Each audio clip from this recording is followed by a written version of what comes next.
La Repubblica Serenissima di Venezia non ebbe un inno ufficiale.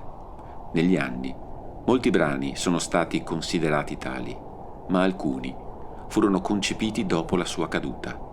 Altri, invece, erano cantati originariamente in latino. Ma nel 1736, nel giorno dell'Ascensione, a bordo del Bucintoro, si intonava un inno in lingua italiana, il cui titolo era Spirito di Dio, con le parole di Zaccaria Vallaresso e la musica di Antonio Lotti.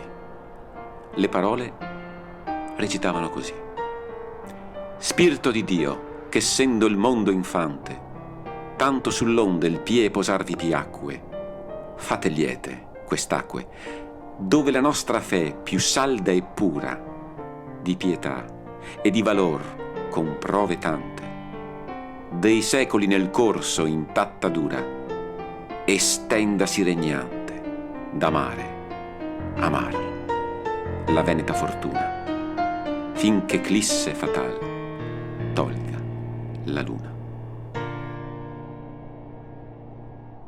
Estendasi regnante da mare a mar, la veneta fortuna, finché eclisse fatal,